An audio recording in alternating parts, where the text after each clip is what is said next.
Bell a Bill Gates. Los empresarios en la historia del siglo XX, con Diana Uribe. Hoy vamos a contar una historia que es más un novelón. El personaje de hoy, y ya entramos en la serie de los medios de comunicación de masas, es William Randolph Hearst. Él es el padre del periodismo moderno, tal como hoy se le conoce. Se inventó todo, se inventó las secciones dominicales, las revistas especializadas, la forma de editorial, el sensacionalismo para vender noticias, los cómics como forma de vender periódicos, los titulares alarmistas y en primeras planas para poder llamar la atención. Todo lo que ustedes quieran se lo inventó él. Y era un personaje ambiguo, lleno de un personaje ambiciosísimo pues que no perdonaba poder.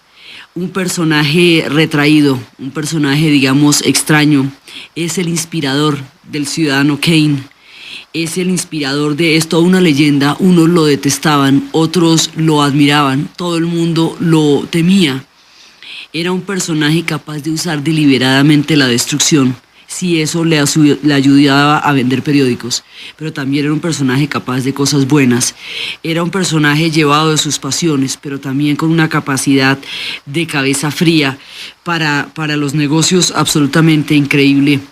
Un personaje de esos sobre los cuales se han hecho toda clase de miniseries, digamos, uno de esos arquetipos de lo que puede ser un solitario en el poder. Uno de esos personajes que llegó a ser casi uno de los hombres más poderosos de su tiempo. Para que William Randolph Hearst pudiera convertirse en todo eso, muchas condiciones tecnológicas tuvieron que desarrollarse, o si no, no habría cómo. Cuando aparece la imprenta en Occidente, y decimos aparece la imprenta en Occidente, porque los chinos conocían hace muchísimo tiempo la imprenta y conocían la tinta y el papel y todo eso por ahí unos 1000 años antes de que Occidente lo conociera, 1500 años antes. Pero en 1500 Gutenberg perfecciona la imprenta y esa primera imprenta eran tipos móviles, estos tipos con letras que se podían organizar de diferentes maneras y que se ponían sobre un papel y con la presión, untado de tinta, el tipo grababa sobre el papel. Así como la imprenta de Gutenberg, la humanidad va a imprimir los libros durante 400 años. En lo fundamental esto no había variado, pero la imprenta va a liberar al hombre de lo local, de lo mediato, y va a situar el aprendizaje en los libros. Es lo que va a hacer que el aprendizaje se conciba como un conocimiento que se adquiere a través de los libros.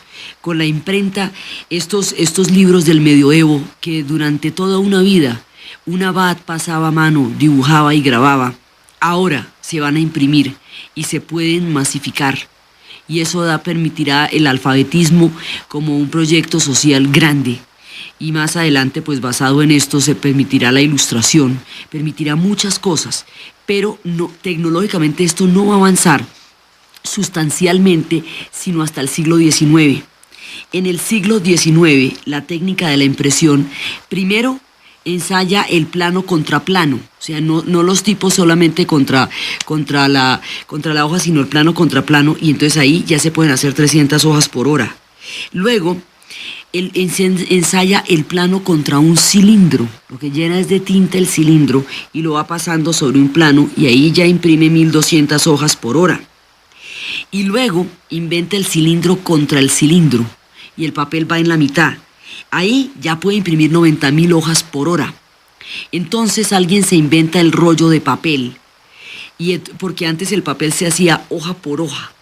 Entonces se inventan el rollo del papel y entonces ya se pueden hacer rollos enteros de papel que se va imprimiendo por lado y lado.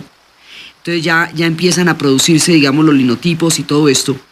Y ya son 10.000 hojas por hora las que se pueden imprimir con este tipo de máquinas. Ya no faltaría sino una última cosa, y es lo que pueda imprimir el grabado y la fotografía, el fotomontaje. Cuando se inventa el fotomontaje y el grabado, ya existen las condiciones técnicas para que el periodismo pueda salir adelante.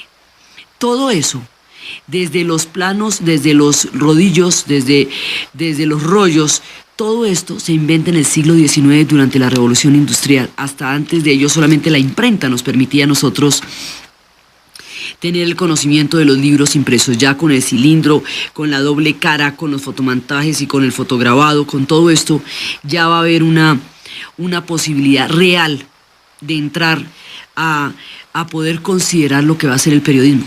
Entonces, el periodismo se había desarrollado con los artículos y todo esto.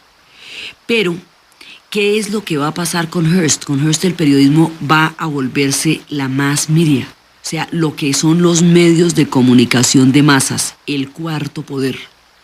Lo que va a determinar la imagen que la gente tenga de las cosas, la información que las personas tengan de las cosas, lo que va a exacerbar la opinión pública, lo que va a tumbar o a elegir presidentes, lo que va a tumbar los precios de la bolsa por una especulación, todo eso, todo ese cuarto poder que es el desarrollo conceptual de los medios, lo va a dar Hearst, fundamentalmente. Todo esto que McLuhan diría mucho tiempo más adelante, que el mensaje es el medio, y es que a través del medio en el cual usted lo haga, lo transmita, y a través del lenguaje que utilice para transmitirlo, usted va a desarrollar fundamentalmente el contenido. O sea, el contenido está subordinado a la manera como usted lo transmita y al medio en el cual usted lo transmita. Entonces, Hearst llega cuando estamos en la revolución industrial y existen las condiciones tecnológicas para desarrollar este tipo de inventos.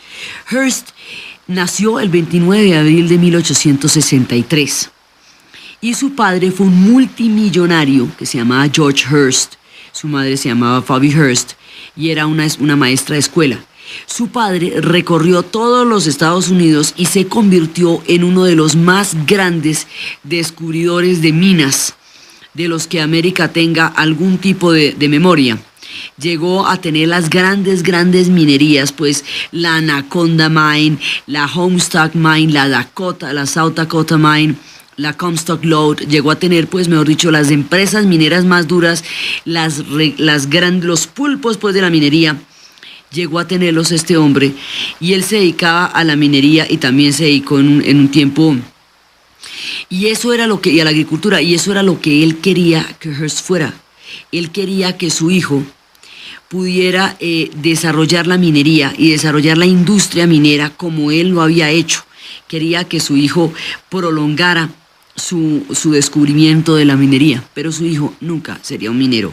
Crearía un poder aún más grande que el que pueden dar las explotaciones de las minas. Un día, George Hearst se ganó en un juego un periódico, así, jugado, de esos juegos de cartas de madrugada de finca, se ganó un periódico. Entonces, pues, y bueno, pues rico, yo me gano un periódico, el otro le apostó el periódico, que era el San Francisco Examiner, y entonces le dijo al hijo que trabajara en eso. El hijo, pero digamos como por hacer algo con el periódico, él no tenía ningún interés en ese periódico, no le parecía ni cinco. Era un periódico pequeño de San Francisco que se llamaba el Examiner de San Francisco, digamos, el Examinador de San Francisco. Y entonces, por aquella época, él era senador de los Estados Unidos y estaba interesado, estaba pensando en qué iba a hacer con ese periódico. Entonces, su hijo, William, dijo, él estaba en ese momento, su hijo William estudiaba en ese momento en la Universidad de Harvard, y le dijo que él quería hacerse cargo del periódico. Al papá no le llamó mucho la atención porque realmente no prefería que él estuviera entre los ranchos y la minería, era ranchero. Pero a William no, William lo que quería era manejar el periódico. Dijo, bueno, entonces ensayemos a que maneje el periódico. Más bien a disgusto, no era que le pareciera buena idea, porque creía que al ponerse su hijo a manejar el periódico, dejaría de ser un ranchero y un minero, que era lo que él quería que fuera, para que pudiera sacar adelante toda esa riqueza que este hombre tenía en las minas. O sea, Hearst parte de un poder económico muy grande como respaldo.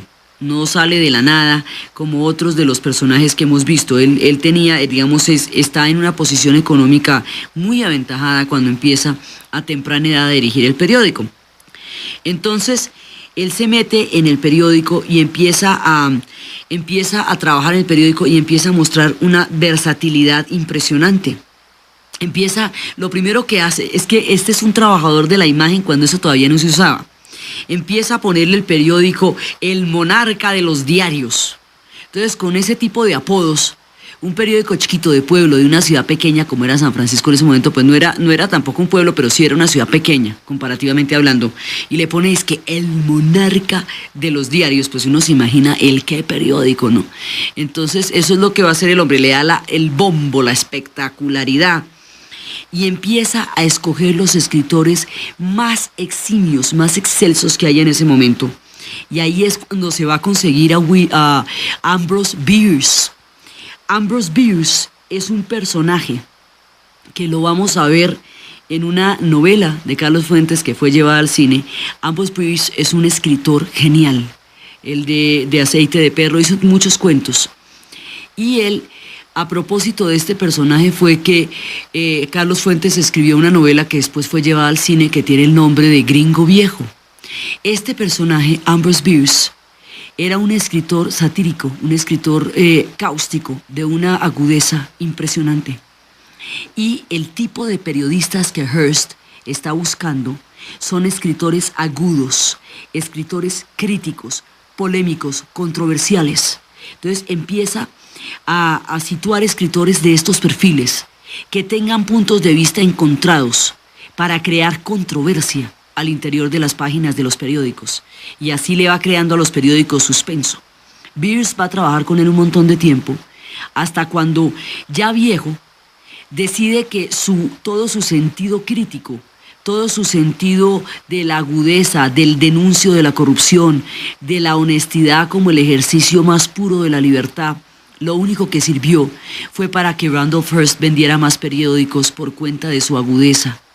Y eso le parece tan sin sentido, toda la vida que lleva, le parece tan sin sentido la familia en la que estaba, le parece tan sin sentido todo, que un día cruza la frontera con México, llega, quema los libros, después bota sus libros, hace un discurso público de desprecio por todo cuanto había hecho, y cruza la frontera con México y va a morir en la Revolución Mexicana.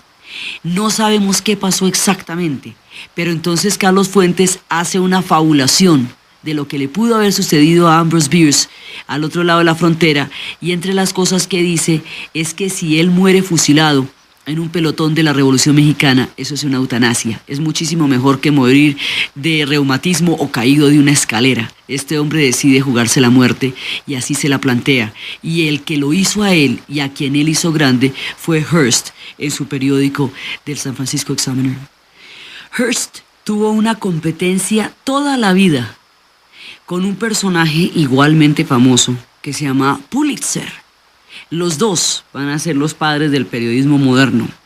Los dos, así como siempre hubo una competencia feroz entre Thomas Alva Edison y Westinghouse, porque los dos estaban trabajando lo mismo, la electricidad, y los dos iban paralelos en todos los inventos, pues lo mismo va a suceder entre Hearst y Pulitzer. Pulitzer van a estar siempre en una competencia. Pulitzer lo conocemos por el premio, que es el premio más, digamos, el Oscar del periodismo, el Nobel del periodismo, es un premio Pulitzer. Pero Pulitzer como tal era un personaje también bastante extraño.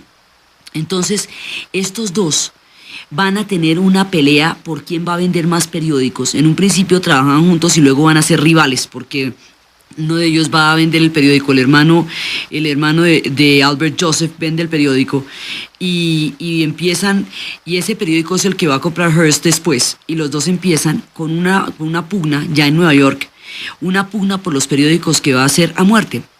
Entonces, hay varias circunstancias que van a detonar el tipo de periodismo que ellos van a hacer. Una de estas circunstancias va a ser la guerra de independencia de Cuba contra España. En 1898 va a terminar la última parte del Imperio Español. Y la última parte del Imperio Español eran Cuba, Filipinas y Puerto Rico. Entonces en Cuba estalla la rebelión a cargo de Maceo contra España por la independencia, muy tardía por lo demás. Y Estados Unidos, que en ese momento ya ha desarrollado un poderío continental considerable, no tan grande como lo tendría después, pero ya serio, ve en esa guerra la oportunidad que eventualmente tendría de apropiarse de esas 3 colonias que fueron españolas. Entonces entra a apoyar a los rebeldes contra los españoles en esta guerra que es del 95 al 98, ya la última parte de la guerra. Y eventualmente, como resultado de esta campaña, Estados Unidos se va a anexar Puerto Rico, va a tener una injerencia absolutamente directa sobre Filipinas y sobre Cuba. Y la propiedad prácticamente con la cual quedaron Cuba, Filipinas y Puerto Rico solo se va a ver interrumpida con la Revolución Cubana en 1959. Antes de eso, Cuba prácticamente pertenecía a los Estados Unidos y Puerto Rico sí directamente, porque el gobierno de Puerto Rico se elegía en los Estados Unidos. Entonces, durante esa guerra y en ese momento empieza a utilizarse las noticias sobre esa guerra. Hearst descubre que si fabula, que si inventa, que si agranda, que si hace toda clase de farsa sobre las noticias, la gente compra más, que el tono es de espectacularidad, el tono digamos, de intriga, es lo que más vende periódicos. Él tiene una obsesión en la vida clara, vender más periódicos, pero para poderlos vender se inventa todo lo que ustedes quieran. Entonces, primero manda a algunos periodistas que trabajaban para él en barcos, directamente en lanchas, alquila un yate y los va a llevar a Cuba para que vean lo que está pasando. Y al llevarlos a Cuba, ahí aparece ya como tal los corresponsales. Entonces, ellos empiezan a manipular la situación, exagerando la rebelión, contando las historias de manera que parezcan grandes conflictos, y simultáneamente Pulitzer está haciendo lo mismo. Entonces los dos pelean por inventarse la guerra y se la inventan, ¿no? Ellos van a inventarse una guerra que es muchísimo más grande de la que está existiendo en ese momento. Entonces, por ejemplo, hay un periodista, hay un norteamericano que lo van a arrestar sin juicio previo. Entonces, ese se llama Wyler. Entonces dice que nadie puede ser libre mientras Wyler no tenga cargos o no sea liberado. Que Wyler es el prototipo, el ejemplo de un ciudadano con sus derechos vulnerados. Y así se inventan un poco de historias. También hay un español al que le decían el carnicero. Entonces lo pintan malo. Eso que uno ve hoy día en el cine gringo, donde los estereotipos son tan marcados, en donde los malos son malos, perversos, sin razones dignas ni moral ninguna, y donde los buenos son buenísimos, todo ternura, todo candor y todas buenas intenciones, eso se lo inventa en el periodismo Hearst. Entonces aparecen los americanos como unos salvadores de una rebelión donde unos jóvenes heroicos luchan contra una despótica potencia, cuando la despótica potencia en ese momento ya era un cascarón. España en la guerra de independencia contra Cuba ya no está ni pintada, pero lo hacen ver como una gesta. Entonces se inventan eso. Se inventan, el caso de Wyler, se inventan el apodo del carnicero, porque los malos sí que venden periódicos. Pregúntele a los autores de las telenovelas. Por un lado, ellos decían que la mayor aventura que encontraron en esta guerra estaba en la máquina de escribir, donde un periodista, por ejemplo, tenía la misión de inventarse una historia, de traer una historia, y se inventó una historia a propósito de una chica que se llamaba Clemencia Arango, a la que supuestamente por ayudar a los rebeldes le habían pegado una requisa donde la habían desnudado y la habían, digamos, irrespetado en la requisa. En esa época no era común que trataran a la gente en los aeropuertos como hoy día, así que este tipo de requisas podían llegar a ser escandalosas. Entonces dijeron que ella había sido violentada en su moral, y como eran eras todavía victorianas, entonces el que una mujer fuera desvestida en una requisa era una cosa muy, muy indignante. Pues sigue siéndolo, pero en esa época con la moral victoriana era grave. Entonces hicieron un montaje con lo de Clemencia Arango, la cosa más increíble, y era una aventura de máquina de escribir. La historia estaba en la Olivetti, porque realmente ella fue requisada por una mujer policía, no por las autoridades cubanas, no por las autoridades españolas que estuvieron en ese momento. Digamos, la historia tenía era falsa. O sea, fundamentalmente hubo una requisa, y de esa requisa hicieron un problema de dignidad e integridad. Entonces, a partir de ahí, empezaron a darse este tipo de noticias. Y eso fue después muy duramente criticado, el inventar, llegar a falsear noticias con tal de tener una historia espectacular que contar. Entonces descubrieron la historia de Clemencia Arango y convirtieron a Clemencia Arango pues en un problema de opinión pública. Y enardecieron a todo el mundo, y todo el mundo se ponía, toda la opinión pública norteamericana empezaron a buscar a Clemencia Arango por todas partes, y se armó todo un lío con Clemencia Arango, como tantas campañas que uno ve que se arman de la nada, que uno va a averiguar qué pasa ahí y en realidad no está pasando nada. Pues lo que pasa es que mientras uno averigua, compra los periódicos para saberlo, y de eso se trata. Resulta que ligado a esta historia hay otra cosita. Primero se le ocurrió a Pulitzer, que había contratado a un muchacho de apellido Outcalt, que dibujó un niño que se llamaba el niño amarillo. El niño amarillo porque estaba vestido de amarillo y porque el dibujo tenía fondos amarillos. Ese dibujo estaba escrito en una forma de tira cómica. Sí, y aquí empieza la historia de los cómics. Entonces, el Yellow Kid, el niño amarillo, empezó en los periódicos de Pulitzer, que era el New York World, pero entonces Hearst, dentro de esta campaña tan supremamente grande que tienen de competencia los dos, va a sonsacarle, como dirían vulgarmente, al niño, al autor, al caricaturista, y se lo va a llevar para su periódico con muchísimo más sueldo. Y es en su periódico donde se va a llegar a conocer, porque lo que Hearst tenía era una capacidad de impresa, la cosa más impresionante del mundo. Cualquier cosa que él la tocara era como un rey Midas, la convertía en una industria colosal. Y la industria del cómics existe hoy día fundamentalmente por Hearst. Entonces, él se inventó que ese niño se podía pasar, que esa tira cómica se podía pasar los domingos. Y empezó a inventarse los suplementos especiales de los domingos con tiras cómicas. Entonces todo eso que llega a los dominicales, que es toda la mañana leyendo el periódico, eso se lo inventa Hearst. Como ese niño amarillo, fue en un momento dado emblemático de los periódicos de Hearst, porque lo distribuía en todos sus periódicos, se hizo una equivalencia entre el tipo de periodismo que hacía Hearst, que era un periodismo sensacionalista, que muchas veces llegaba a falsear la realidad con tal de contar una historia que vendiera periódicos, a ese hecho de utilizar el sensacionalismo para incrementar el número de ventas. Se le llamó, por esta tira cómica que popularizó tanto los periódicos de Hearst, periodismo amarillo.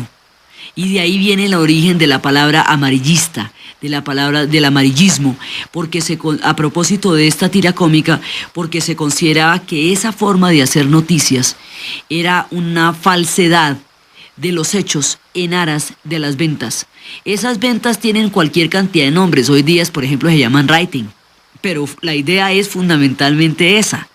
Entonces, a partir de ahí se le criticó muy duramente, pero él pues básicamente continuó dentro de su estilo. Entonces, si Pulitzer llegaba y conseguía una noticia primero, entonces Hearst la hacía en titulares grandísimos. Por ejemplo, durante la guerra también de independencia de Cuba contra España, se hundió, estalló un carguero, un barco que era el Maine, y el estallido del Maine, Pulitzer lo vuelve noticia, pero Hearst lo vuelve titulares de primera plana, a 8 columnas, ¿sí? Entonces, esos titulares que se ven desde la esquina, se los inventa Hearst. Eso también lo va a hacer él. Y va a convertir esto en un espectáculo, la cosa más impresionante. Y la guerra va a parecer prácticamente un partido de fútbol, de la manera como la narra, con el dramatismo, la utilización de personajes dramatizados, que se ven, digamos, completamente indefensos como símbolos de un drama, o de personajes villanizados, que se ven como la encarnación del mal, de lo corrupto.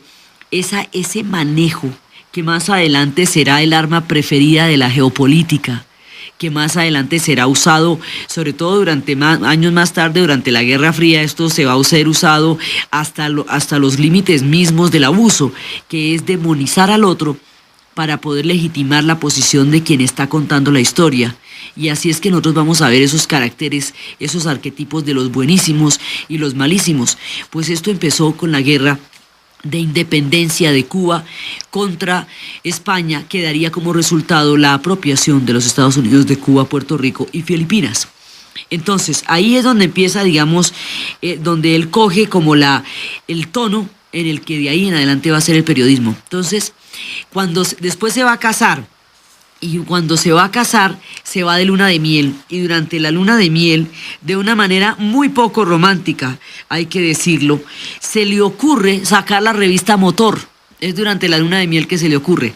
Entonces se le ocurre que si él saca una separata especial, únicamente dedicada a los carros, ya es en la época en que la industria automotriz tiene un auge lo suficientemente impactante como para que la información sea de interés para todos. Entonces saca la revista Motor, y al sacar la revista Motor se inventa las revistas especializadas. Si ustedes ven un periódico hoy día, cada uno de esos periódicos tiene revistas, tiene secciones económicas, tiene secciones del hogar, tiene secciones y a veces tiene separatas especiales según el momento en que se esté dando la coyuntura del periódico. Por ejemplo, un especial de Día de la Madre, por decir algo. Esas separatas especializadas y las revistas especializadas que van cambiando durante los días, eso se lo inventó Hearst. Y se lo inventa durante la luna de miel, cuando va románticamente con su esposa, que uno dice, bueno, pero él debía estar muy poco concentrado para que en una luna de miel se le ocurra inventarse la revista Motor. Pero bueno, así fue. Entonces ahí empieza, digamos, la otra parte, que son esta parte de las revistas. Y todo esto es su idea de cómo se van a vender más periódicos. Y cada vez que tiene una idea de cómo se va a vender más periódicos, resulta con una iniciativa más osada, más original y muchísimo más innovadora. Y entre una y otra cosa se va inventando el periodismo moderno. Se va inventando las secciones y se va inventando el periódico del domingo. Y a propósito del periódico del domingo, se va inventando los cómics, como son ahora. Y luego empieza a hacer los cómics seriados, es decir, empieza a hacer historias que continúen de una edición a otra para crear la expectativa, y va a hacer los cómics seriados. Entonces, con eso, la industria del cómic la va a desarrollar de una manera tan impresionante que hoy por hoy es una de las industrias más grandes y que más influencia ha tenido en la formación de la cultura americana y de muchas otras culturas. Hoy por hoy el cómic es una manera de entenderse en el mundo, pues empieza con las historietas, y esas historietas son las que va a hacer de manera seriada. Mucho más adelante va a sacar Lorenzo y Pepita, van a sacar las historias de Educando a Papá, todas esas historias con las que se han visto los periódicos siempre, las va sacando Hearst. Inclusive Lorenzo y Pepita, años más tarde, durante la época del macartismo, cuando el delirio anticomunista va a crear una persecución de opinión muy grande, Lorenzo y Pepita será prohibida por considerarla una burla al modo de vida americano, porque Lorenzo nunca tenía carro, siempre se quería comer un sándwich enorme, todas las rebajas que Pepita compraba en los supermercados y en las tiendas eran de mala calidad. Entonces consideraban que era una caricatura del modo de vida americano, y en el macartismo lo prohibirían. Esa tira en inglés se llama Blondie. Y Educando a Papá también, que se vuelve la historia de un hombre que le dedica esa tira a su suegra. Él se va a casar con una mujer cuya madre es horrible, que es Ramona. Y para desquitarse de Ramona, él inventa la historia de Educando a Papá. Entonces, que al principio era bastante más salvaje, y al principio tenía mucho más peleas y todo eso. Los que van a tener la industria de los cómics se llamarán los sindicatos, pero no los sindicatos en el sentido en que aquí se entiende, porque la palabra inglesa para sindicato es union, que es lo que significa, digamos, las asociaciones de los trabajadores para buscar condiciones laborales. Esto es un gremio, haga de cuenta un gremio, como eran los gremios en la Edad Media. Entonces los gremios de los cómics van a ser impulsados por Hearst. Y al ser impulsados por Hearst van a empezar a aparecer en todos los periódicos, y luego van a empezar a tener las secciones a todo color los domingos. Y los monitos, lo que llaman los monitos, es lo que Hearst introduce en el periodismo a través de su visión de los cómics. Después los cómics se convertirían en algo importantísimo. Después surgiría Batman, después surgiría El Fantasma, después surgiría Mandrake.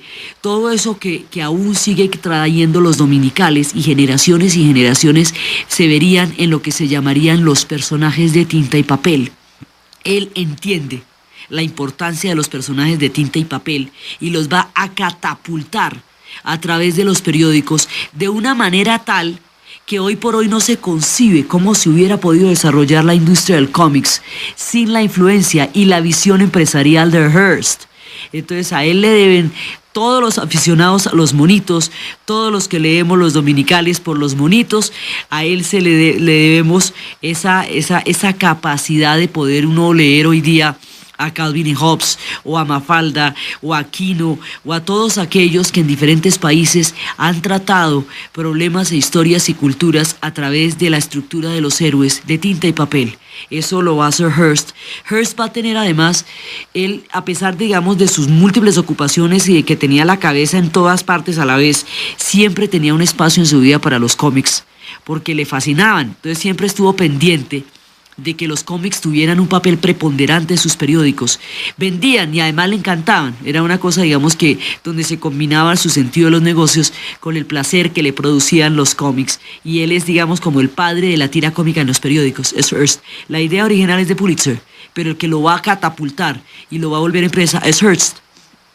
Hearst se casó con una chica que se llama Millicent y se fue de luna de miel, y como habíamos visto en la luna de miel se inventó poco románticamente la revista Motor. A ella la convirtió en una especie de matrona de sociedad. Después del paso de los años, la convirtió en una matrona de sociedad. Hearst tenía una debilidad por las mujeres, pero particularmente una debilidad por las coristas. Las coristas de los shows de variedades lo mataban, le parecían como del otro mundo, le encantaban. Entonces Millicent, la primera esposa, es en realidad una corista también, y él se va a casar con ella, Millicent Wilson, y después una chica de vodevil, digamos, de variedades. Se casa con ella y la va a transformar en una dama de sociedad, una matrona de sociedad, porque por supuesto esta gente estaba destinada a ocupar un lugar importantísimo dentro de la sociedad porque tenían una posición económica ya heredada y por la prestancia que empresarialmente le van a dar a la fortuna adquirida y por el poder que van a manejar. Pues van a manejar el cuarto poder. Entonces ellos van a ser, digamos, del jet set de la época. Ellos van a ser, digamos, como de las figuras preponderantes, socialmente más representativas de una época. Entonces ella va a gozar de su estatus de gran matrona de la sociedad, de pasar de corista a ser una gran matrona de la sociedad, casada con el magnate. Ella nunca le va a dar el divorcio, nunca, porque ella no va a dejar de ser la esposa de Hearst. Pero entonces, como no le dio el divorcio, Hearst, en su manera de morirse por las coristas, va a conocer a otra que va a ser el amor de su vida. De un espectáculo que se llamaba el Ziegfeld Follies, se va a enamorar de una chica que se llama Marion Davies. Y Marion va a ser el sueño de su vida. Marion es una corista de estas de lentejuelas y de plumitas, que baila y mueve los pies en los vodeviles, igualito que era la otra. Él se va a enamorar de Marion, pero como él se enamoraba, o sea, todas sus empresas eran grandilocuentes, importantísimas, tremendas. Él va a ser, digamos, todo era una escala gigantesca. Entonces, con este tipo de, digamos, de ideas, él quiere hacer de ella una gran estrella. Quiere convertirla, pues, en la máxima luminaria. Y para eso pone todo al servicio, todas sus empresas, que ya en ese momento son bastantes, para lanzarla como una gran estrella. Y se le ocurre otra de estas revistas para lanzarla a ella, para apoyarla a ella y para, digamos, para tener una línea de trabajo con ella. Y también para explotar su imagen, para vender con ella y para quererla a ella. Él va, digamos, a tener una relación casi que oficial y cotidiana con ella, aunque esté casado con Millicent, porque como Millicent no le da el divorcio, entonces él siempre va a estar con Marion y todo el mundo lo va a ver con Marion. Obviamente a Millicent eso le amarga la vida profundamente, pero ella se queda con su título de señora digna, mientras Marion se queda con el amor y la capacidad empresarial de Hearst. Por eso era que les decía que esto es un novelón. Lo que él se inventa para sacarla a ella adelante y para lanzarla, uno no se lo imagina. Es la revista Cosmopolitan. La revista Cosmopolitan se la va a inventar Hearst para lanzar como estrella a Marion Davies, que es el amor de su vida. Entonces, con ello ella va a ser después partícipe de las utilidades y va a tener parte activa en la misma formación de la revista. Entonces, él buscándole el lanzamiento a ella también se mete, pues eso también lo hace por su genio empresarial, pero lo hace fundamentalmente también por el amor a Marion. Y él sigue incursionando. Ahora, Hearst tenía una cosa que era la capacidad de innovación. Cualquier cosa que saliera nueva, él no solamente la tomaba en cuenta, sino que de una vez se la apropiaba, de una vez la iba comprando y de una vez la iba infiltrando. Era como un acaparador de novedades, como digamos, él asimilaba absolutamente cualquier tipo de innovación y la convertía en un negocio más para vender periódicos. Entonces, a partir de ahí se va a meter en una cosa que en ese momento al principio no parecía muy prometedora, pero luego sí tendría mucho auge, que va a ser la industria del cine. Al principio va a ser documentales, y va a ser estos documentales que son como los mini noticieros, como los mini cortos de lo que estaba pasando. Al principio estaban en la parte del cine mudo. Y él va a sacar grandes luminarias del cine, van a ser apoyadas por él. Y luego cuando viene el cine sonoro, pues el tipo se monta en el sonido inmediatamente, porque él no había cambio tecnológico que lo asustara ni lo dejara atrás. Y después entonces él se va a asociar con Douglas Fairbanks, que decía que el poder corrompe y el poder absoluto corrompe absolutamente. Decía que él muchas veces escogió la maldad, escogió deliberadamente hacer daño para vender más, y que por eso tenía un aspecto de su personalidad que era bastante despreciable, pues porque era de todas maneras una persona que explotaba toda pues el morbo, y explotaba también todas las historias para poder vender más. Entonces él incursiona en el cine, y hasta con Clark Gable se va a encontrar, con Myrna Loy, va a ser productor de cine. Va a producir una cantidad de personajes, de grandes luminarias del cine. Marion nunca va a tener la talla de ninguno de ellos, pero él termina metiéndose en el cine también como una forma de lanzar a Marion. Y por ahí se va a encontrar con unos personajes pues absolutamente rutilantes de lo que va a ser Hollywood, y se va a asociar con la Metro-Goldwyn-Mayer, y se va a asociar con la 20th Century Fox. Y por ahí va a conocer otro poco de personajes con los cuales nos vamos a ver cuando estemos metidos en la industria del cine. Por esta vía de meterse con el cine, un día se le ocurre una idea, y es que estas tiras cómicas que tanto le gustaban, estos cómics, podía llevarlos a la imagen del cine, ¿cierto? Les podía dar movimiento, y eso también podría ser importante, podría también ser divertido. Y al hacer esto se inventa la animación, empieza a trabajar con animación. Y esa es otra industria de la que vamos a hablar también más adelante, que va a formar una parte importantísima. Al hacer la animación, empieza a crear series, y esas series de animación empiezan a constituirse en el fundamento de lo que van a ser los cartoons, las caricaturas. Así que lo que hoy es el Cartoon Network, lo que son los monitos que tanto atraen la atención de los niños durante horas y horas y años y años y días, también es un invento de Hearst. Él también va a crear este tipo de personajes. Ahora ya después vamos a ver cómo Walt Disney va a hacer de la animación un sueño de la vida, pero el que se le ocurre la idea es a Hearst. Es increíble la cantidad de cosas que hoy por hoy tenemos en la vida cotidiana que se le ocurrieron a él. Entonces su incursión en el cine lo convierte en productor de grandes actores y actrices, lo conecta con los estudios, lo convierte también, le da un toque de jet set. Todo esto detrás de Marion. Entonces con Marion va a tener su residencia en Santa Mónica, en la playa, su casa de campo, y esa casa de campo en Santa Mónica se va a convertir en uno de los lugares donde las luminarias de Hollywood se pasearán indiscutiblemente. Se va a convertir en una especie de jet set, en una especie de palacio soñado donde todo el mundo que era alguien tenía que ser invitado alguna vez, y se va a codear con las grandes estrellas y con los grandes productores de los estudios de la Metro y de la Fox y de la 20th Century.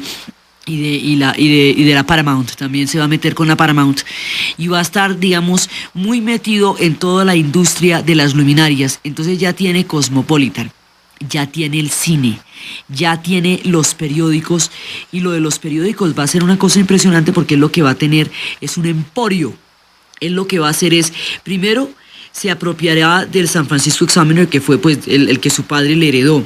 Después el New York Journal, que es donde va a salir el niño amarillo y donde se va a explotar todo lo de la guerra de independencia entre Cuba y España. Luego empieza a lanzar su primera revista, y la primera revista era de motor para el cuidado de los carros. Luego lanza la segunda revista, que es la revista de Cosmopolitan, que la hace una revista mensual, una revista para mujeres. Luego empiezan con las revistas nacionales y empieza con publicaciones en otras partes. Luego empieza con revistas para el hogar. Revistas, no Cosmopolitan, porque Cosmopolitan es para verse sexy, hay otras que son para el hogar, ¿no? Lo que es todo el mantenimiento. Luego arranca con las revistas de moda y las de navegación, las de motor para barcos y navegación y para toda la gente que tiene lanchas. Entonces lanza las revistas de los que tienen lanchas, además de las revistas de las amas de casa y de moda.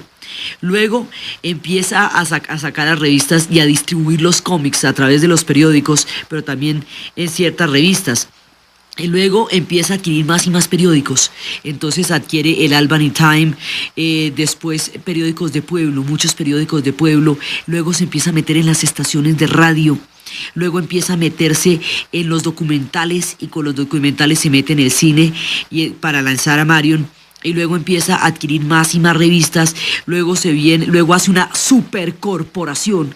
Entonces ya Hearst es una corporación y es un trust que posee revistas, periódicos, estaciones de radio, revistas especializadas en todos los pueblos pequeños, hasta que se vuelve un pulpo de la información. Mejor dicho, la información se vuelve él, y él tiene perfectamente claro qué hacer con la información, porque como es tan ambicioso, tenía ambiciones políticas, quiso ser senador y quiso presentarse para la alta política, pero por ahí no le fue bien, pero sí ponía senadores. Se le considera en gran medida responsable de la campaña presidencial que llevó al triunfo a Teodoro Roosevelt en aquella época.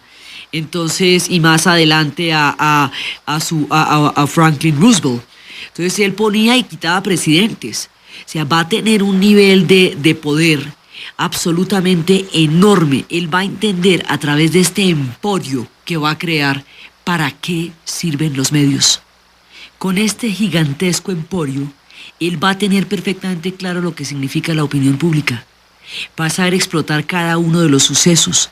Por ejemplo, una vez una situación en Venezuela donde se descubrieron grandes yacimientos de oro y hubo una disputa entre Venezuela y la Gran Bretaña por la explotación del oro. Porque era entre Venezuela y las Guyanas, y como una de esas Guyanas era dominación británica, entonces la idea es que ahí había, digamos, una querella sobre quién tenía derecho a explotar el oro. Por la política de América para los americanos, la doctrina Monroe, que era una doctrina contra el colonialismo europeo, el derecho a todo ese tipo de concesiones tendría que pertenecerle a los Estados Unidos por decreto, porque era el que tenía todas las posibilidades de explotarla y el que además debía impedir la penetración británica en el continente americano. Bueno, pues casi armó una guerra con eso. Empezó a exacerbar el americanismo, una propaganda antieuropea para poder sacar a los británicos de allá y meter a los norteamericanos en la explotación de las minas de oro de Venezuela, y empezó a hablar de toda la doctrina Monroe, y a partir de eso casi arma una guerra de grandes proporciones con Inglaterra sin comerlo ni beberlo. Entonces este personaje nombra y quita presidentes, arma guerras que se inventa, convierte las que hay en partidos de fútbol. La estructura de la narración de la guerra moderna es la manera como Hearst la narraba.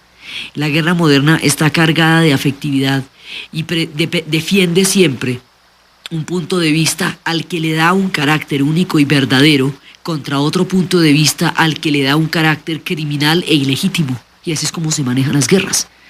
Casi nunca se maneja el mostrar los diferentes ángulos de un conflicto, porque el manejo que hay de las guerras siempre también depende de quienes informan y cómo las están haciendo. Entonces, este tipo de manejo lo va a hacer él.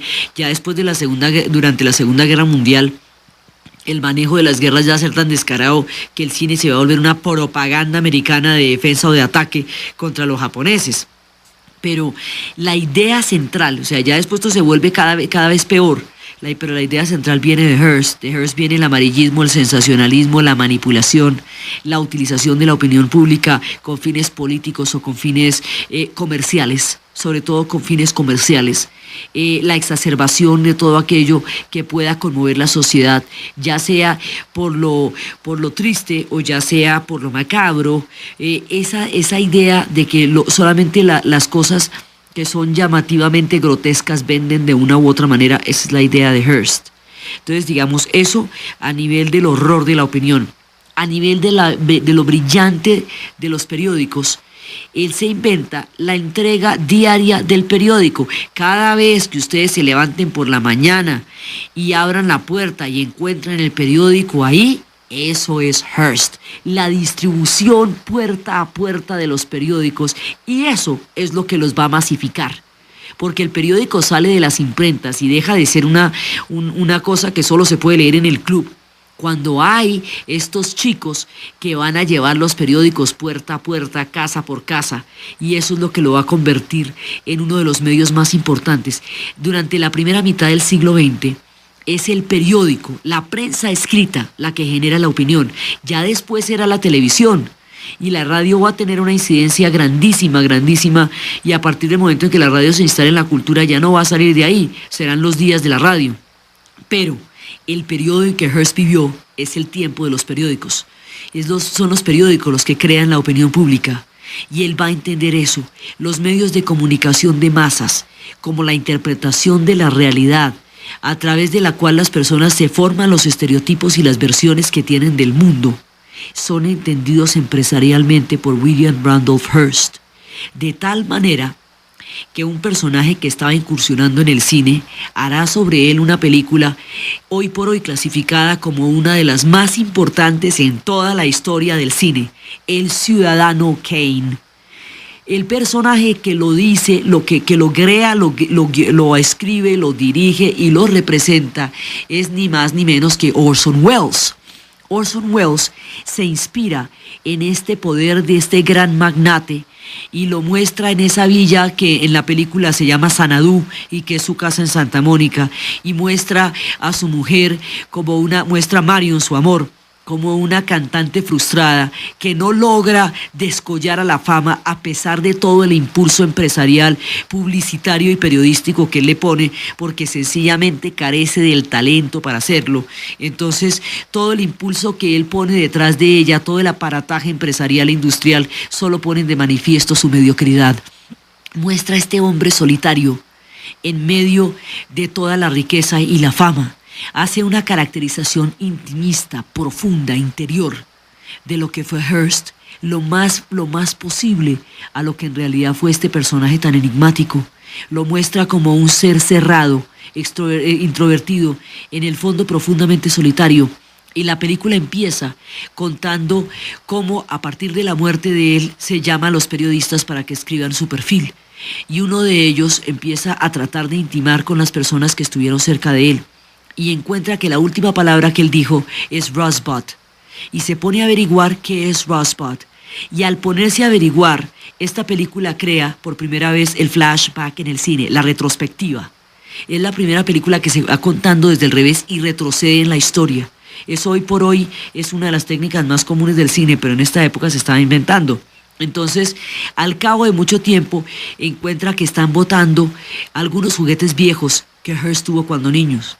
Y en uno de esos juguetes hay un trineo, y Rosebud es la marca de ese trineo. Aparentemente la historia apunta en su confusa narración. Lo confuso es parte de la intencionalidad, porque es una confusión como la que Faulkner pone en sus obras. La idea es que este tipo tuvo una infancia solitaria y miserable, y que en medio del gran poder y de la gran riqueza careció de una, digamos, de una compañía interior. A pesar de que el amor de Marion es un amor serísimo, Marion va a estar con él hasta los 88 años, lo va a acompañar siempre, Marion nunca lo dejó, pero hay en su profunda infancia una tremenda soledad, un tremendo aislamiento de un hombre que fue el magnate más descollante de la época, que llegó a tener el poder más grande que hombre alguno tuvo en ese momento, porque era el que era capaz de articular lo que el mundo vería de sí mismo a través de los periódicos. Entonces, este personaje que va a tener la ambición de Rockefeller, que va a tener la inventiva y el sentido empresarial de Edison, y va a tener el oportunismo de Gulbenkian, es una combinación de los tres y va a desarrollar un poder que a finales del siglo es tal vez de los más importantes de cuanto existe en la sociedad industrial. En los medios de comunicación de masas, como la incidencia más directa y profunda que tienen en la vida cotidiana las tecnologías, son idea y manejo de Hearst. Entonces, esta película, El Ciudadano Kane, hace un retrato desde la mezquindad, desde la soledad, desde lo ambiguo, desde el aislamiento, pero también desde la capacidad, desde el genio y desde el talento también, digamos, que él tenía para las empresas y para olfatearse todo lo que lo llevaría a la fama, hasta la mezquindad y el profundo egoísmo que él tenía. Decía Orson Welles que a él le gustaba ser complaciente con los personajes, digamos, no complaciente, sino mostrar las razones de los personajes con los que no estaba de acuerdo. Era su manera de ser justo, darle a los personajes la oportunidad de mostrarse con todas sus justificaciones, así no estuviera de acuerdo con ellos, tanto como se lo daba a los personajes con los que estaba de acuerdo. Pues a Hearst no le gustó ni 5 El Ciudadano Kane. Y siendo él ya un magnate de la industria cinematográfica, como lo era de la prensa, hizo todo lo posible para bloquear la película. Por eso la película, primero para impedir que saliera al público, hizo todo lo que pudo, pero la película salió al público. Después hizo todo lo posible para bloquearla en el proceso de distribución. Por eso la película del Ciudadano Kane no va a ser vista con mucha frecuencia durante el tiempo en que se hizo, sino años después es que esa película se va a convertir en un hito, y luego ya cuando el cine europeo la conoce, la va a clasificar como una de las películas más importantes en toda la historia del cine, junto con El acorazado Potemkin de Sergei Eisenstein, junto con las grandes películas de cuanto ha sido la industria del cine. Esta película es un arte de un personaje que conoce del poder todo: la ambición, la frustración, la soledad, el aislamiento, el egoísmo, la audacia, el atrevimiento. Este era un personaje profundamente audaz y no tenía límite en sus ambiciones. Poseía el mundo y quería más. Si hubiera habido otros mundos, allá había publicado sus periódicos. Si hubiera habido otras galaxias, allá hubiera llegado alguna de sus noticias o sobre ellas haría noticias. Entonces, ¿él qué es lo que aporta? Los editoriales modernos, los columnistas controversiales, las revistas especializadas, las secciones, los periódicos especiales de los domingos, las tiras cómicas y los monitos de los domingos, los cartoons, las caricaturas, los pequeños documentales. Y mire, tanto se le ocurrió que conseguía columnistas para que fueran a echar chismes en los periódicos, las secciones de chismes, las secciones de comentarios, que cada periódico tiene una de esas, también se las inventa Hearst, cuando descubre que los chismes también venden periódicos. Entonces, casi no hay nada que uno vea en el periodismo actual que de una u otra manera no se lo haya inventado Hearst. Y todo se lo inventa con un único y exclusivo fin: vender más periódicos. Y cada vez que vende más periódicos, compra otro periódico de pueblo y va extendiendo su poder en el ámbito internacional y en el ámbito local, porque en cada uno de los pequeños pueblos uno de los periódicos era de Hearst. Entonces él va a conseguir a los grandes escritores, a los grandes columnistas, y de su talento y de su genio él se va a lucrar, y de su crítica y su profunda denuncia él se va a lucrar. Cuando descubre que los denuncios a la corrupción venden periódicos, entonces se va a conseguir a los periodistas más audaces, que sean capaces de vender las historias más escandalosas y más punzantes acerca de la corrupción. Es decir, no hay nada que Hearst no pueda vender. No hay nada que él no esté en capacidad de convertir en una sección de su periódico. Y el periodismo moderno se ve afectado de todas maneras por el hecho de que es vendible todo. Entonces, digamos, es por eso, este es un personaje difícil de abordar por eso. Porque desde el punto de vista de la ética es muy cuestionable. Desde el punto de vista de la inventiva es un genio. Desde el punto de vista de lo que es la diagramación del periódico, el tipo es genial, porque es lo que se inventa, que el periódico sea no solamente una fuente de noticias, sino que el periódico sea también entretención, que el periódico sea el plan del domingo, que se gaste uno toda la mañana leyendo el periódico con el cafecito, con el jugo de naranja, o que se espere a leerlo en la finca. Todo eso sucede porque a Hearst se le ocurrió una estrategia para vender más periódicos. Entonces, desde el punto de vista periodístico, desde el punto de vista, digamos, de lo que es la diagramación y todo eso, el tipo es impresionante. Desde el punto de vista de los cómics, para todos aquellos que aman los cómics, él es el padre de los cómics, de las revistas de las amas de casa, de las revistas Motor, de las revistas de lanchas, de las revistas de Cosmopolitan, por ejemplo, por la línea de Cosmopolitan hay miles de revistas hoy día en el mundo. Estas revistas que apuntan hacia la coquetería, también las revistas de moda, toda esa industria que se va a llamar la industria de la mujer, también se lo inventa él por el amor a Marion. Entonces, la idea entre el mensaje y el contenido, que lo importante del contenido es el medio a través del cual se difunda, que el mensaje es el medio, o sea, es por personajes como Hearst, que McLuhan haría el análisis de la aldea global, que él contaría cómo el mundo instantáneamente se conectaba a través de este tipo de noticias. El mundo universalizante que hoy vivimos en la sociedad industrial, lo que hoy conocemos como los medios, el cuarto poder, lo que nos hace a todos intercomunicarnos instantáneamente, y el tal como está concebido hoy, el periódico que llega a su puerta en la mañana, fueron inventos de William Randolph Hearst. Muere a los 88 años, habiéndose inventado, en su sentido más político y más profundo, el cuarto poder. Gracias, hasta luego. De Graham Bell a Bill Gates. Los empresarios en la historia del siglo XX, con Diana Uribe. Colosal. Y la industria del cómics existe hoy día fundamentalmente por Hearst. Entonces, él se inventó que ese niño se podía pasar, que esa tira cómica se podía pasar los domingos, y empezó a inventarse los suplementos especiales de los domingos con tiras cómicas. Entonces todo eso que llega a los dominicales, que es toda la mañana leyendo el periódico, eso se lo inventa Hearst.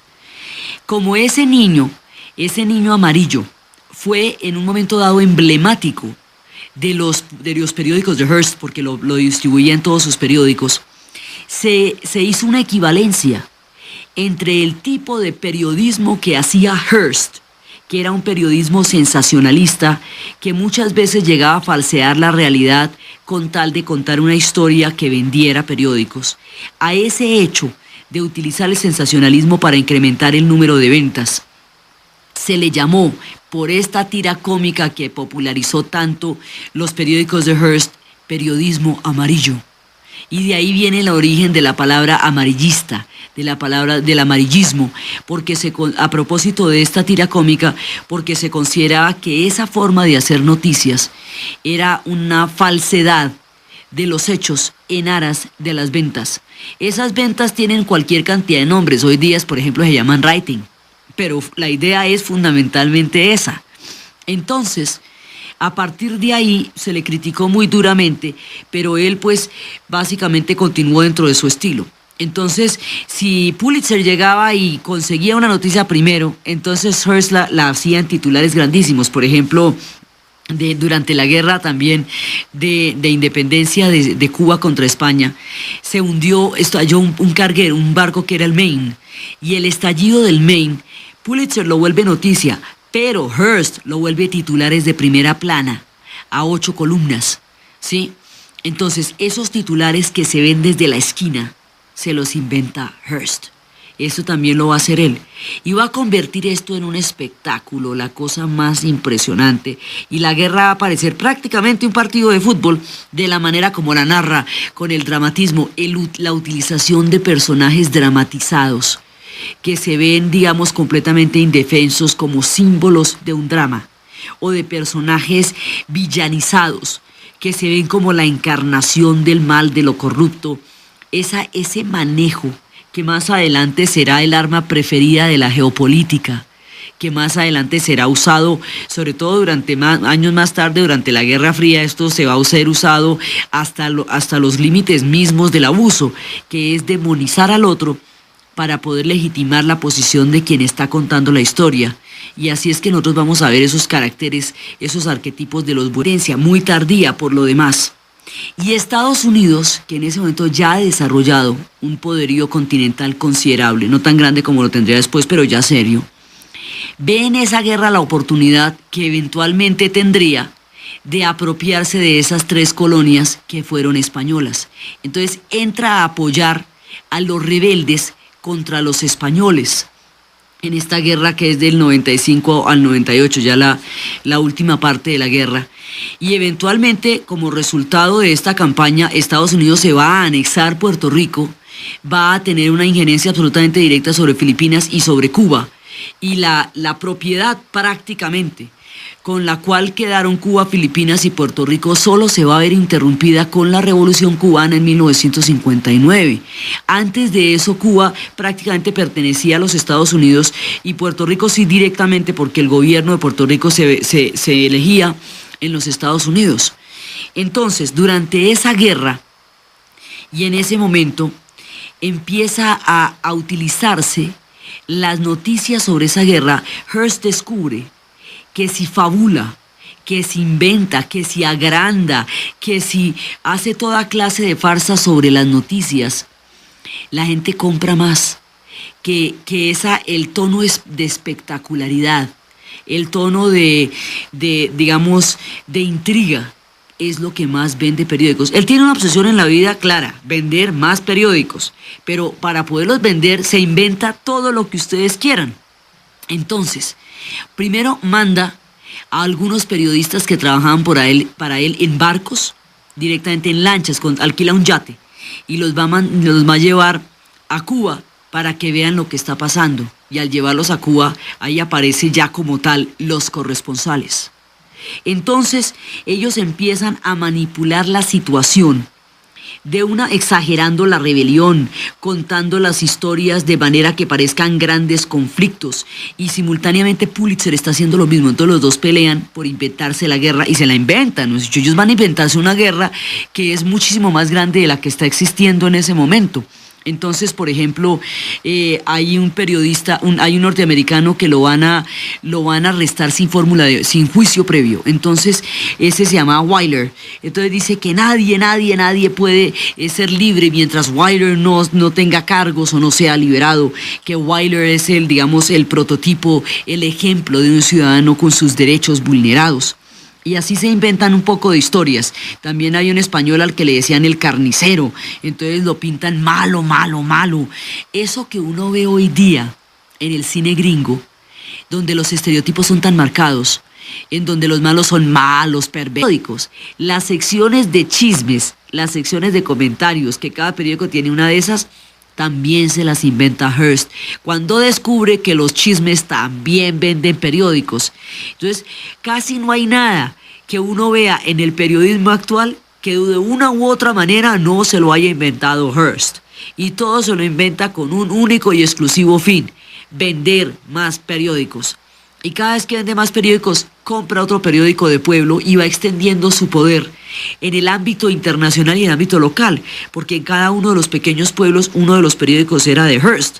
Entonces él va a conseguir a los grandes escritores, a los grandes columnistas, y de su talento y de su genio él se va a lucrar, y de su crítica y su profunda denuncia él se va a lucrar. Cuando descubre que los denuncios a la corrupción venden periódicos, entonces se va a conseguir a los periodistas más audaces, que sean capaces de vender las historias más escandalosas y más punzantes acerca de la corrupción. Es decir, no hay nada que Hearst no pueda vender. No hay nada que él no esté en capacidad de convertir en una sección de su periódico. Y el periodismo moderno se ve afectado de todas maneras por el hecho de que es vendible todo. Entonces, digamos, es por eso, este es un personaje difícil de abordar por eso. Porque desde el punto de vista de la ética es muy cuestionable. Desde el punto de vista de la inventiva es un genio. Desde el punto de vista de lo que es la diagramación del periódico, el tipo es genial. Porque es lo que se inventa, que el periódico sea no solamente una fuente de noticias, sino que el periódico sea también entretención, que el periódico sea el plan del domingo, que se gaste uno toda la mañana leyendo el periódico con el cafecito, con el jugo de naranja, o que se espere a leerlo en la finca. Todo eso sucede porque a Hearst se le ocurrió una estrategia para vender más periódicos. Entonces, desde el punto de vista periodístico, desde el punto de vista, de lo que es la diagramación y todo eso, el tipo es impresionante. Desde el punto de vista de los cómics, para todos aquellos que aman los cómics, él es el padre de los cómics, de las revistas de las amas de casa, de las revistas Motor, de las revistas de lanchas, de las revistas de Cosmopolitan, por ejemplo, por la línea de Cosmopolitan hay miles de revistas hoy día en el mundo.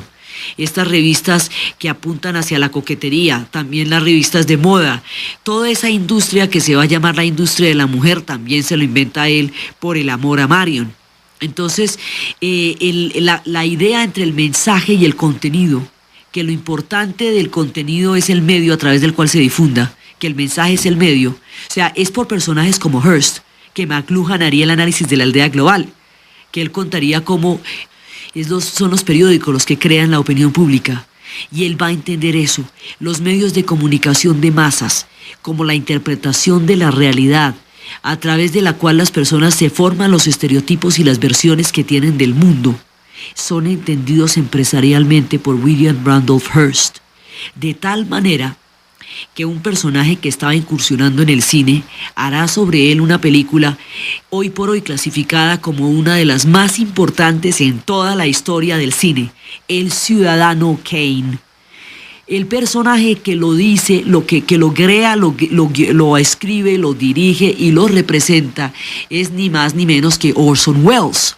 Orson Welles se inspira en este poder de este gran magnate y lo muestra en esa villa que en la película se llama Xanadu y que es su casa en Santa Mónica, y muestra a su mujer muestra a Marion, su amor, como una cantante frustrada que no logra descollar a la fama a pesar de todo el impulso empresarial, publicitario y periodístico que él le pone, porque sencillamente carece del talento para hacerlo. Entonces, todo el impulso que él pone detrás de ella, todo el aparataje empresarial e industrial, solo ponen de manifiesto su mediocridad. Muestra a este hombre solitario en medio de toda la riqueza y la fama. Hace una caracterización intimista, profunda, interior de lo que fue Hearst, lo más posible a lo que en realidad fue este personaje tan enigmático. Lo muestra como un ser cerrado, introvertido, en el fondo profundamente solitario. Y la película empieza contando cómo a partir de la muerte de él se llama a los periodistas para que escriban su perfil. Y uno de ellos empieza a tratar de intimar con las personas que estuvieron cerca de él. Y encuentra que la última palabra que él dijo es Rosebud. Y se pone a averiguar qué es Rosebud. Y al ponerse a averiguar, esta película crea por primera vez el flashback en el cine, la retrospectiva. Es la primera película que se va contando desde el revés y retrocede en la historia.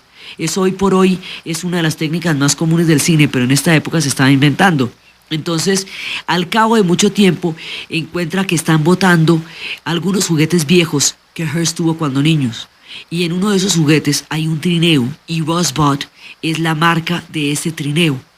Aparentemente la historia apunta en su confusa narración. Lo confuso es parte de la intencionalidad, porque es una confusión como la que Faulkner pone en sus obras.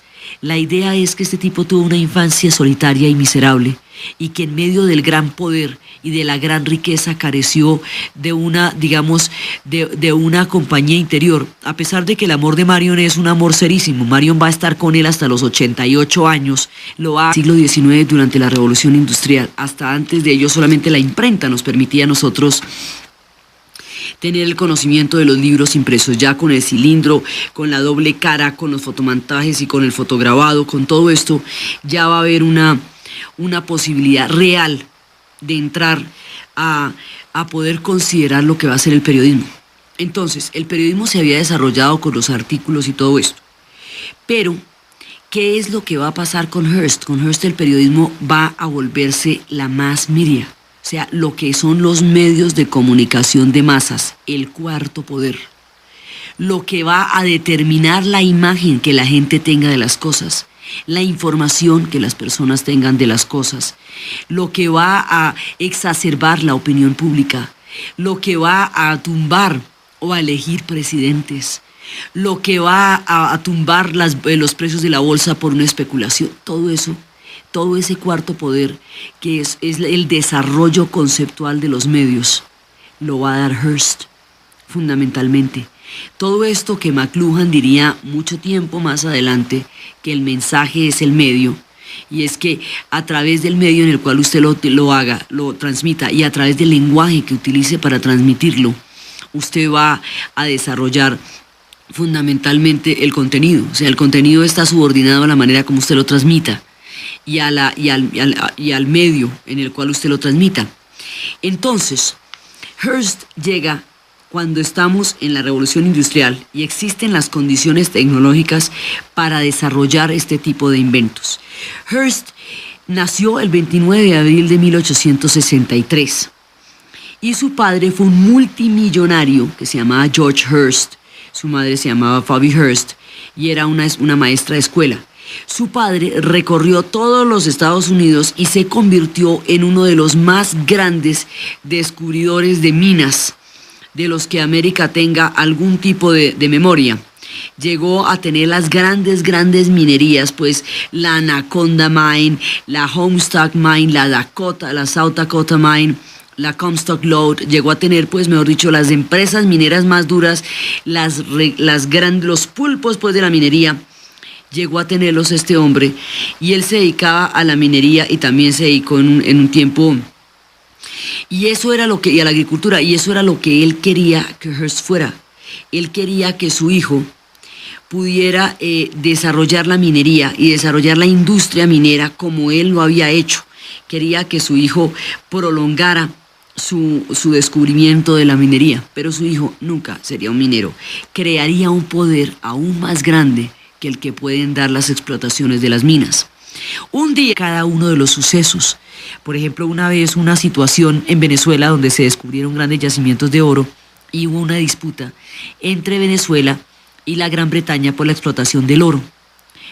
Porque era entre Venezuela y las Guyanas, y como una de esas Guyanas era dominación británica, entonces la idea es que ahí había, digamos, una querella sobre quién tenía derecho a explotar el oro.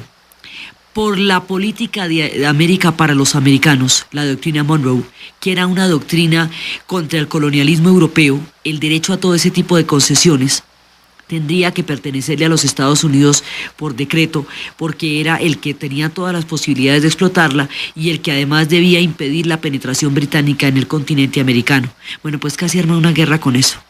Empezó a exacerbar el americanismo, una propaganda antieuropea para poder sacar a los británicos de allá y meter a los norteamericanos en la explotación de las minas de oro de Venezuela, y empezó a hablar de toda la doctrina Monroe, y a partir de eso casi arma una guerra de grandes proporciones con Inglaterra sin comerlo ni beberlo.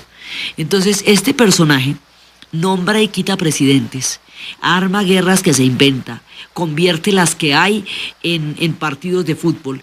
La estructura de la narración de la guerra moderna es la manera como Hearst las narraba.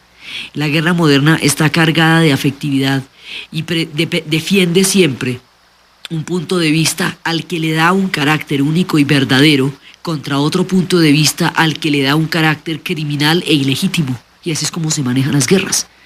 Casi nunca se maneja el mostrar los diferentes ángulos de un conflicto. porque el manejo que hay de las guerras siempre también depende de quienes informan y cómo las están haciendo. Entonces, este tipo de manejo lo va a hacer él.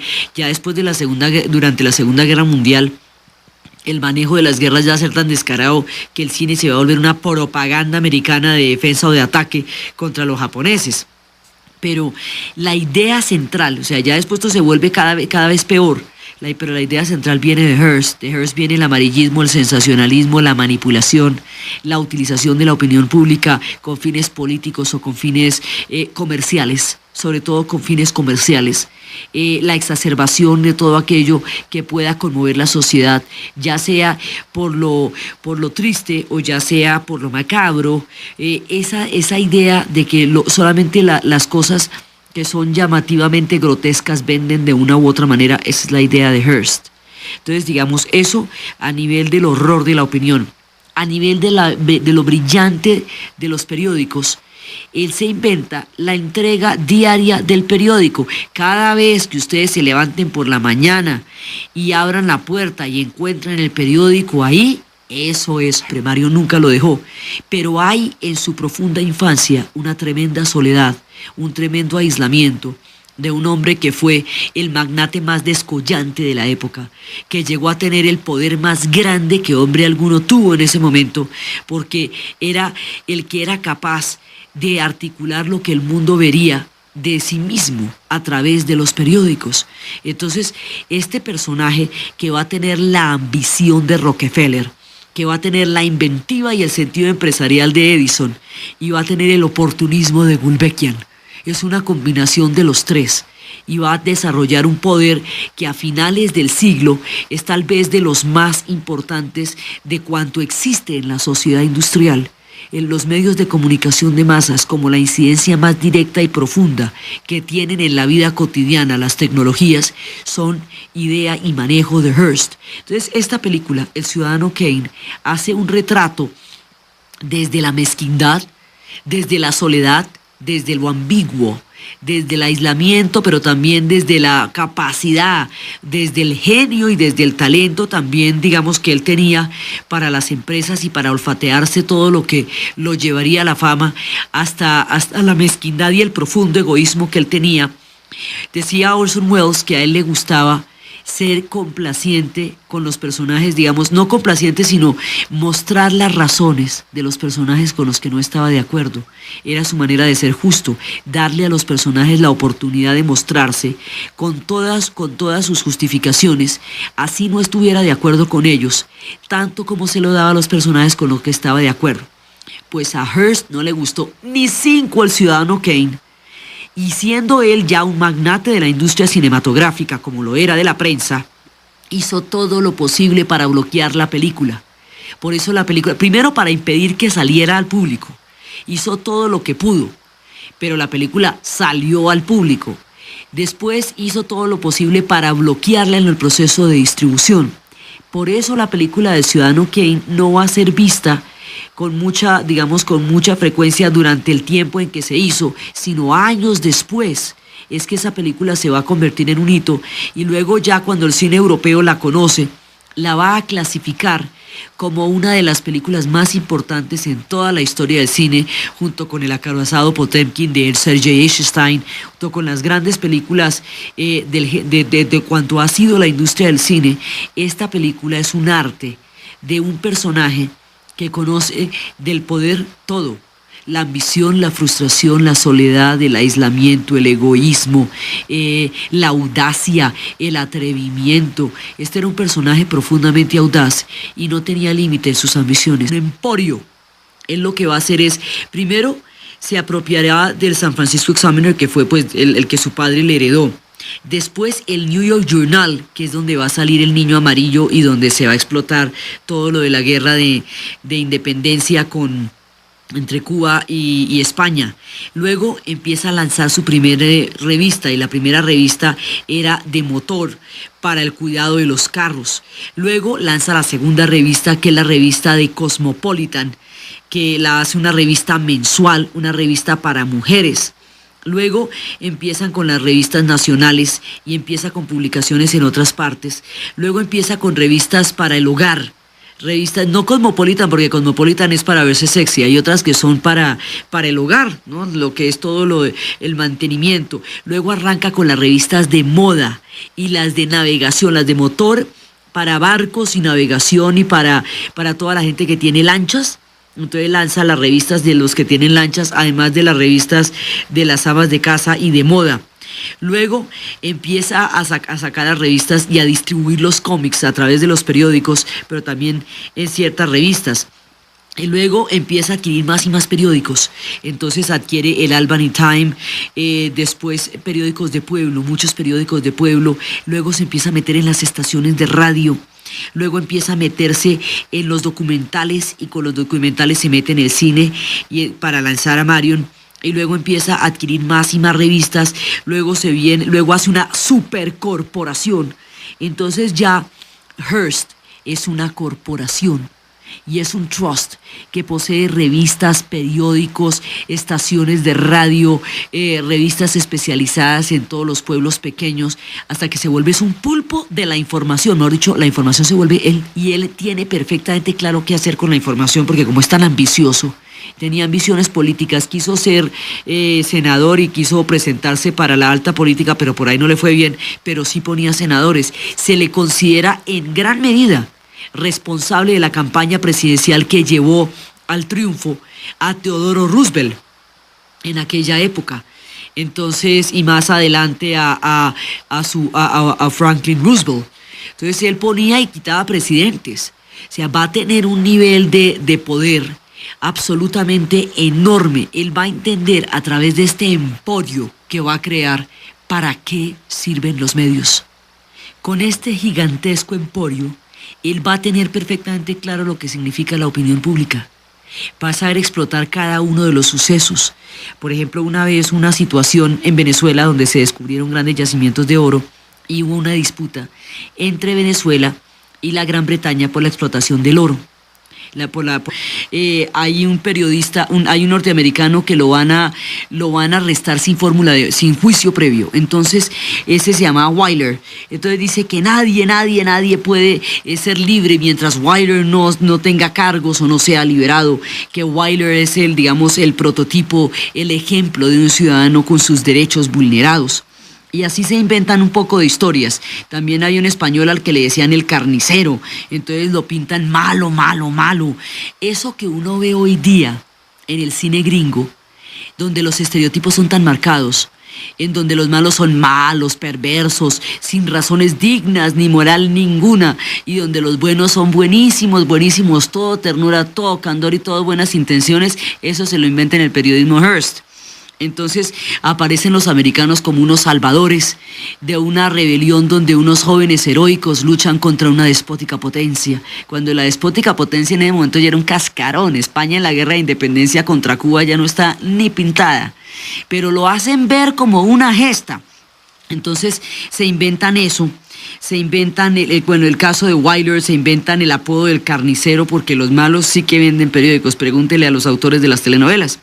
Por un lado, ellos decían que la mayor aventura que encontraron en esta guerra estaba en la máquina de escribir, donde un periodista, por ejemplo, tenía la misión de inventarse una historia, de traer una historia, y se inventó una historia a propósito de una chica que se llamaba Clemencia Arango, a la que supuestamente por ayudar a los rebeldes le habían pegado una requisa donde la habían desnudado y la habían, irrespetado en la requisa. En esa época no era común que trataran a la gente en los aeropuertos como hoy día, así que este tipo de requisas podían llegar a ser escandalosas.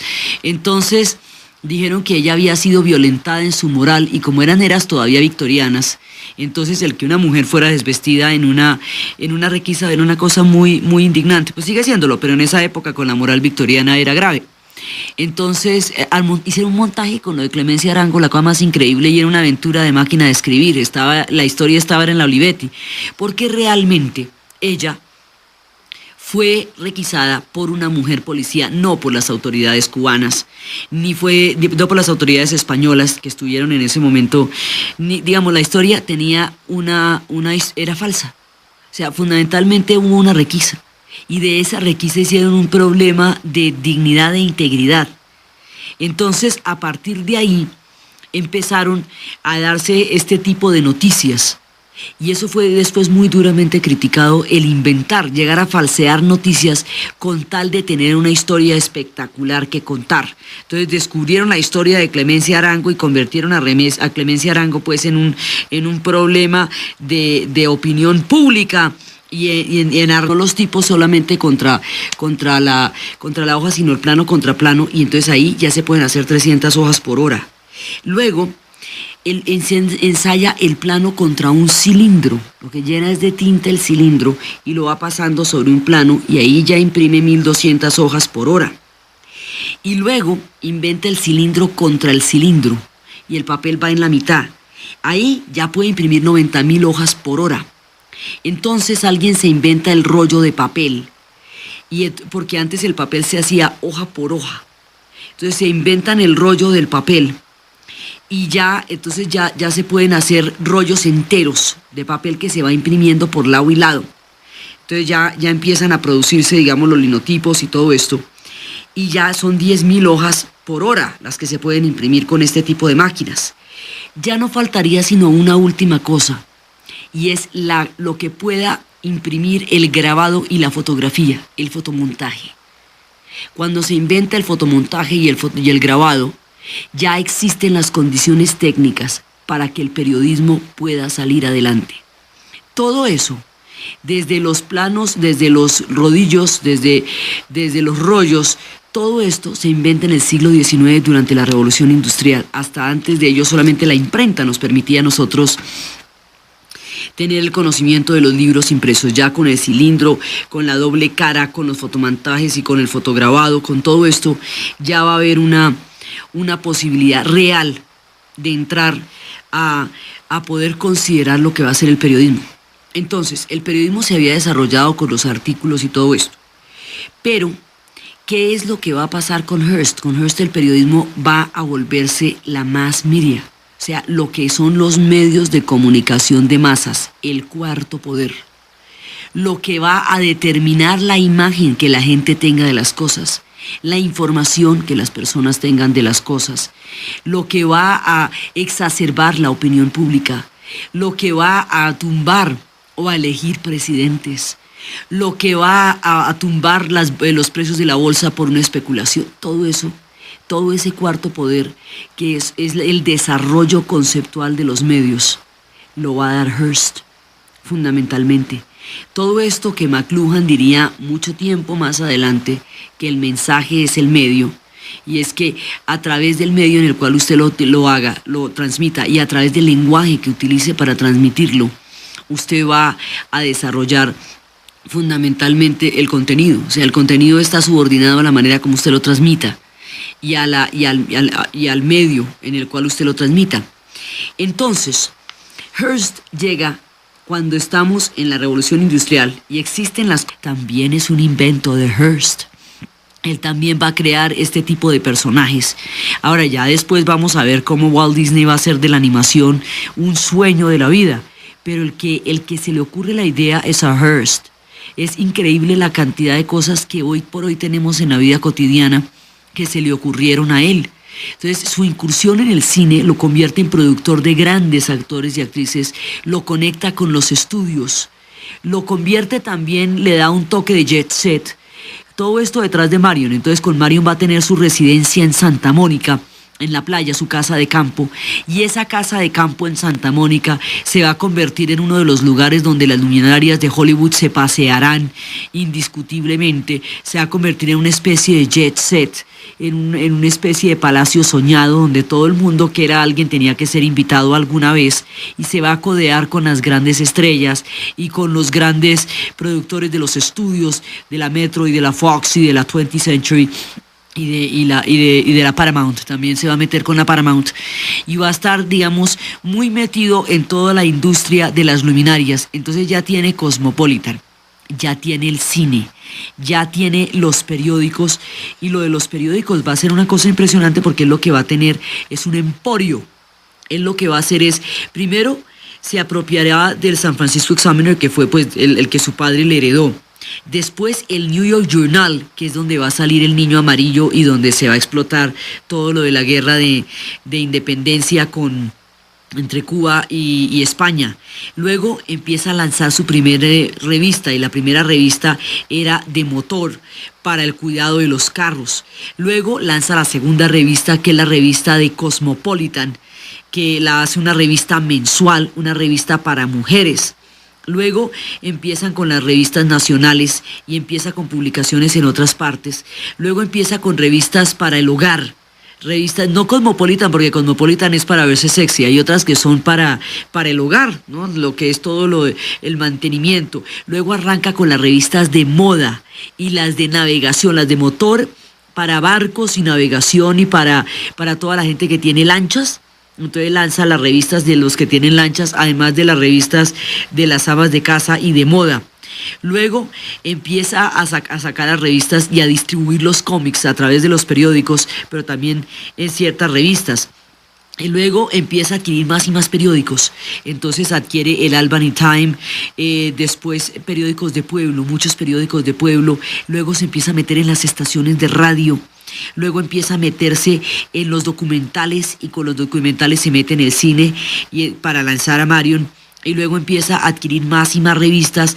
Luego hace La ambición de Rockefeller, que va a tener la inventiva y el sentido empresarial de Edison, y va a tener el oportunismo de Gulbenkian. Es una combinación de los tres, y va a desarrollar un poder que a finales del siglo es tal vez de los más importantes de cuanto existe en la sociedad industrial. En los medios de comunicación de masas, como la incidencia más directa y profunda que tienen en la vida cotidiana las tecnologías, son idea y manejo de Hearst. Entonces, esta película, El Ciudadano Kane, hace un retrato desde la mezquindad, desde la soledad, desde lo ambiguo, desde el aislamiento, pero también desde la capacidad, desde el genio y desde el talento también, digamos, que él tenía para las empresas y para olfatearse todo lo que lo llevaría a la fama, hasta la mezquindad y el profundo egoísmo que él tenía. Decía Orson Welles que a él le gustaba ser complaciente con los personajes, digamos, no complaciente, sino mostrar las razones de los personajes con los que no estaba de acuerdo. Era su manera de ser justo, darle a los personajes la oportunidad de mostrarse con todas sus justificaciones, así no estuviera de acuerdo con ellos, tanto como se lo daba a los personajes con los que estaba de acuerdo. Pues a Hearst no le gustó ni cinco El Ciudadano Kane. Y siendo él ya un magnate de la industria cinematográfica, como lo era de la prensa, hizo todo lo posible para bloquear la película. Por eso la película, primero para impedir que saliera al público, hizo todo lo que pudo, pero la película salió al público. Después hizo todo lo posible para bloquearla en el proceso de distribución. Por eso la película del Ciudadano Kane no va a ser vista con mucha frecuencia durante el tiempo en que se hizo, sino años después es que esa película se va a convertir en un hito, y luego ya cuando el cine europeo la conoce, la va a clasificar como una de las películas más importantes en toda la historia del cine, junto con El acorazado Potemkin de Sergei Eisenstein, junto con las grandes películas de cuanto ha sido la industria del cine. Esta película es un arte de un personaje que conoce del poder todo: la ambición, la frustración, la soledad, el aislamiento, el egoísmo, la audacia, el atrevimiento. Este era un personaje profundamente audaz y no tenía límite en sus ambiciones. Poseía el mundo y quería más. Si hubiera habido otros mundos, allá había publicado sus periódicos.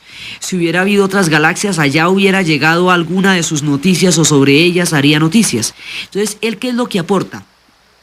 Los editoriales modernos, los columnistas controversiales, las revistas especializadas, las secciones, los periódicos especiales de los domingos, las tiras cómicas y los monitos de los domingos. Los Nobel del periodismo es un premio Pulitzer, pero Pulitzer como tal era un personaje también bastante extraño. Entonces, estos dos van a tener una pelea por quién va a vender más periódicos. En un principio trabajan juntos y luego van a ser rivales, porque uno de ellos va a vender el periódico. El hermano de Albert Joseph vende el periódico, y ese periódico es el que va a comprar Hearst después, y los dos empiezan con una pugna ya en Nueva York, una pugna por los periódicos que va a ser a muerte. Entonces hay varias circunstancias que van a detonar el tipo de periodismo que ellos van a hacer. Una de estas circunstancias va a ser la guerra de independencia de Cuba contra España.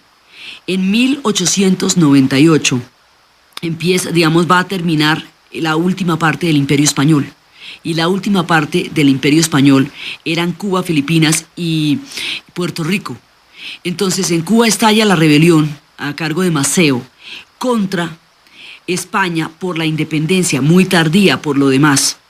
Y Estados Unidos, que en ese momento ya ha desarrollado un poderío continental considerable, no tan grande como lo tendría después, pero ya serio, ve en esa guerra la oportunidad que eventualmente tendría de apropiarse de esas 3 colonias que fueron españolas. Entonces entra a apoyar a los rebeldes contra los españoles en esta guerra que es del 95 al 98, ya la última parte de la guerra. Y eventualmente, como resultado de esta campaña, Estados Unidos se va a anexar Puerto Rico, va a tener una injerencia absolutamente directa sobre Filipinas y sobre Cuba. Y la propiedad prácticamente con la cual quedaron Cuba, Filipinas y Puerto Rico solo se va a ver interrumpida con la Revolución Cubana en 1959. Antes de eso, Cuba prácticamente pertenecía a los Estados Unidos y Puerto Rico sí directamente, porque el gobierno de Puerto Rico se elegía en los Estados Unidos. Entonces, durante esa guerra y en ese momento empieza a utilizarse las noticias sobre esa guerra.